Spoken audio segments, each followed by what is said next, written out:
ఆకాశవాణి ప్రాంతీయ వార్తలు చదువుతున్నది కె ధనశ్రీలక్ష్మి.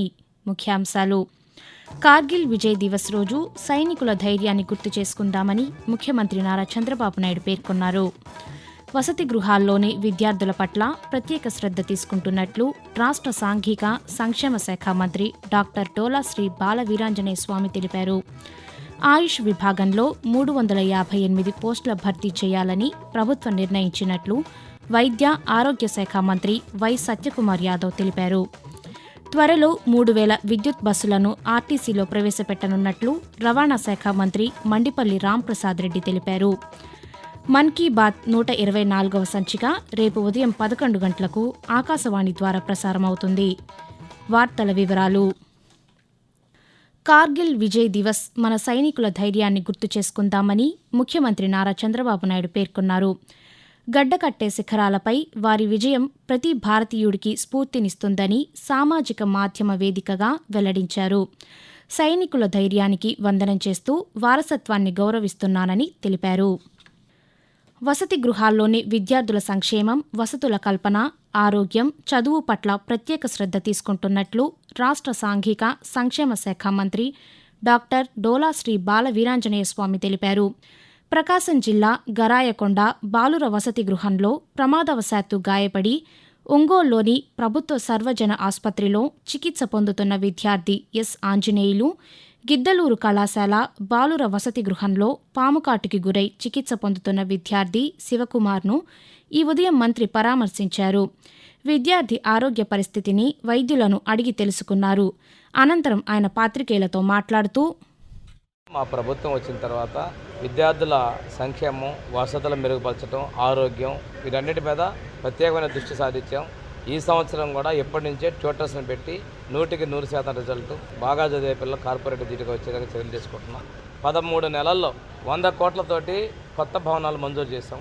58 కోట్లు పెట్టి స్వచ్ఛాంధ్ర కార్పొరేషన్ ద్వారా టాయిలెట్స్ నిర్మాణం గురుకుల పాఠశాలలోనూ అదేవిధంగా హాస్టల్లోనూ రాష్ట్ర వ్యాప్తంగా ఇవ్వడం జరిగింది. టెండర్లు పిలుస్తున్నారు, మొదలు పెడుతున్నారు. 143 కోట్లు పెట్టి రిపేర్లు చేసిన 700 హాస్టల్లో. ఆంధ్రప్రదేశ్ ఆయుష్ విభాగంలో 358 పోస్టుల భర్తీ చేయనున్నామని ప్రభుత్వం నిర్ణయించినట్లు వైద్య ఆరోగ్య శాఖ మంత్రి వై సత్యకుమార్ యాదవ్ తెలిపారు. ఈ పోస్టుల్లో 71 మంది వైద్యులు, 26 జిల్లాలకు ప్రోగ్రాం మేనేజర్లు, సహాయకులతో పాటు 90 మంది పంచకర్మ నిపుణులతో కలిపి 358 మంది నియామకాలకు ఆమోదం తెలిపినట్లు ఒక ప్రకటనలో పేర్కొన్నారు.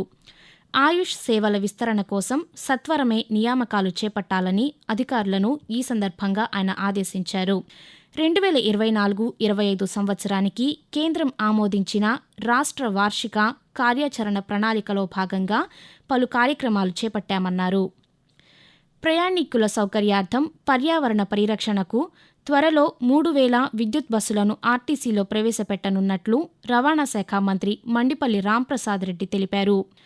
బాపట్ల జిల్లా ఆర్టీసీ బస్టాండ్లో అధికారులు, కార్మిక సంఘాల నేతలతో నిన్న నిర్వహించిన సమావేశంలో మంత్రి మాట్లాడుతూ, ఆర్టీసీ కార్మికులకు రాత్రి భత్యాన్ని త్వరలో ₹130 పెంచుతామని వెల్లడించారు.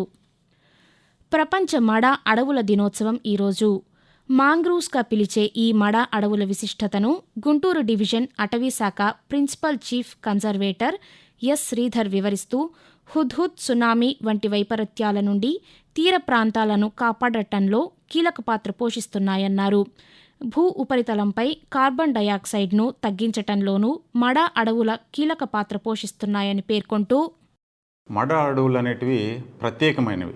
భూమి మరియు సముద్రం కలుస్తుందో అటువంటి ప్రదేశాల్లోనే ఉంటాయి. హుద్హుద్ తుఫాన్ లాంటివి ఎప్పుడైనా సముద్రం వైపు నుంచి భూమి మీదకి వచ్చేటప్పుడు ఎక్కువ నష్టం కలగకుండా కాపాడగలిగే ఏకైక వ్యవస్థ అని చెప్పుకోవచ్చు ఈ మడ అడవుల్ని.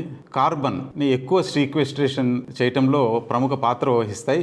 అరుదైన వ్యవస్థ అని చెప్పొచ్చు మనం భూగోళం మీద. కాబట్టి వాటిని మనం కాపాడుకోవటం అనేది ఎంతైనా అవసరం ఉంది. ప్రధానమంత్రి నరేంద్ర మోదీ తన మనసులోని భావాలను ఆకాశవాణి ద్వారా దేశ ప్రజలతో పంచుకునే మన్ కీ బాత్ మనసులోని మాట కార్యక్రమం 124వ సంచిక రేపు ఉదయం 11 గంటలకు ప్రసారమవుతుంది. మన్ కీ బాత్ తెలుగు అనువాదం ప్రధాని ప్రసంగం అయిన వెంటనే ఒకసారి, రాత్రి 8 గంటలకు మరొకసారి ఉభయ తెలుగు రాష్ట్రాల్లోని అన్ని ఆకాశవాణి కేంద్రాల ద్వారా ప్రసారమవుతుంది. ఆకాశవాణి ప్రాంతీయ వార్తలు వింటున్నారు. తెలంగాణలోని యాదాద్రి జిల్లా చౌటుప్పల్ మండలం ఖైతాపూర్ వద్ద జరిగిన రోడ్డు ప్రమాదంలో రాష్ట్ర ఇంటెలిజెన్స్ విభాగానికి చెందిన డీఎస్పీలు చక్రధర్, శాంతారావు మృతి చెందారు. విధి నిర్వహణలో భాగంగా డీఎస్పీలు నిన్న రాత్రి విజయవాడ నుంచి హైదరాబాద్ వెళ్తుండగా వారి వాహనం డివైడర్ను ఢీకొని బోల్తా పడగా, అదే సమయంలో ఎదురుగా వస్తున్న లారీ వీరి వాహనాన్ని ఢీకొట్టింది. ఈ ప్రమాదంలో అదనపు ఎస్పీ ప్రసాద్, డ్రైవర్ నర్సింగారావు తీవ్ర గాయాల పాలవటంతో ఆస్పత్రికి తరలించారు. ఈ ప్రమాదం దురదృష్టకరమని ముఖ్యమంత్రి నారా చంద్రబాబు నాయుడు పేర్కొన్నారు. మృతుల కుటుంబ సభ్యులకు ప్రగాఢ సానుభూతి తెలిపారు. మంత్రులు నారా లోకేష్, కె అచ్చెన్నాయుడు, ఎం రాంప్రసాద్ రెడ్డిలు దిగ్భ్రాంతి వ్యక్తం చేశారు. విజయవాడలో మావోయిస్టు దంపతులు డీజీపీ హరీష్ గుప్తా ఎదుట ఈరోజు లొంగిపోయారు. లొంగిపోయిన వారిలో కృష్ణా జిల్లా పోరంకికి చెందిన senior Maoist, Bastar division committee incharge Joriga Nagaraju, అతని భార్య డివిజన్ కమిటీ సభ్యురాలు, కృష్ణా జిల్లా గూడూరు మండలం కప్పలదొడ్డి గ్రామానికి చెందిన అరుణ ఉన్నారు. లొంగిపోయిన దంపతులకు తక్షణ ఉపశమనంగా ఒక్కొక్కరికి 20,000 రూపాయల చొప్పున చెక్కులను అందజేశారు. ఈ మధ్యకాలంలో లొంగిపోయిన మావోయిస్టు భగత్ సహా 13 మంది యూజీ క్యాడర్కు చెందిన వారికి 22 లక్షల రూపాయల చెక్కులను డీజీపీ పంపిణీ చేశారు. ఈ సందర్భంగా డీజీపీ మాట్లాడుతూ, నాగరాజుపై రాష్ట్రంలో 20 లక్షలు, అరుణపై 5 లక్షల రూపాయల రివార్డు ఉందని పేర్కొంటూ, ఈ నాగరాజు మీద ఒక 20 lakhs రివార్డ్ ఉంది. Aruna has 5 lakhs reward. The reasons మీకు చెప్పాము. పబ్లిక్ సపోర్ట్ లేదు, ఇప్పుడు రిక్రూట్మెంట్ అవడం లేదు. either arrest or neutralization of cadres in all the states of Maoists. అది ఒక రీజన్. అంటే డెవలప్మెంట్ రావాలంటే మనకి వైలెన్స్ పోవాలా. సో వైలెన్స్ ఐడియాలజీ ఏముంది, వైలెన్స్ పోతే మన డెవలప్మెంట్ వస్తుంది any state. That is the underlying reason. So మేము దానికోసం ఆపరేషన్ చేస్తున్నాము. గోదావరికి ఎగువ నుంచి వరద ఉధృతి పెరుగుతున్నందున రాష్ట్రంలోని గోదావరి పరివాహక లంక గ్రామాలు, లోతట్టు ప్రాంత ప్రజలు అప్రమత్తంగా ఉండాలని విపత్తుల నిర్వహణ సంస్థ వెల్లడించింది. భద్రాచలం వద్ద ప్రస్తుతం గోదావరి నీటి మట్టం 32.2 అడుగులుగా నమోదైందని ఒక ప్రకటనలో పేర్కొంది. ధవళేశ్వరం వద్ద ఇన్ఫ్లో, అవుట్ఫ్లో 3.60 లక్షల క్యూసెక్కులుగా ఉందని తెలిపింది. వాతావరణం.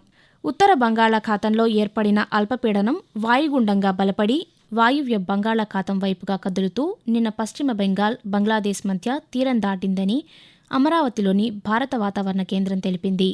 దీని ప్రభావంతో రాష్ట్రంలోని పలు జిల్లాల్లో తేలికపాటి నుంచి మోస్తరు వర్షాలు కురిసే అవకాశముందని వాతావరణ శాఖ అధికారి ఎల్ నారాయణ తెలియజేస్తూ, ఉత్తర కోస్తా ఆంధ్రప్రదేశ్ యానంలో మరియు దక్షిణ కోస్తా ఆంధ్రప్రదేశ్లో ఈ రోజు తేలికపాటి నుండి ఒక మోస్తరు వర్షాలు లేదా ఉరుములతో కూడిన జల్లులు అనేక చోట్ల కురిసే అవకాశం ఉంది. భారీ వర్షాలు 1 లేదా 2 చోట్ల కురిసే అవకాశం ఉంది. ఉరుములతో కూడిన మెరుపులు మరియు బలమైన గాలులు గంటకు 40 నుంచి 50 కిలోమీటర్ల వేగంతో వీచే అవకాశం ఉంది. మరియు రాయలసీమలో ఈ రోజు మరియు రేపు తేలికపాటి నుండి ఒక మోస్తరు వర్షాలు లేదా ఉరుములతో కూడిన జల్లులు కొన్ని చోట్ల కురిసే అవకాశం ఉంది.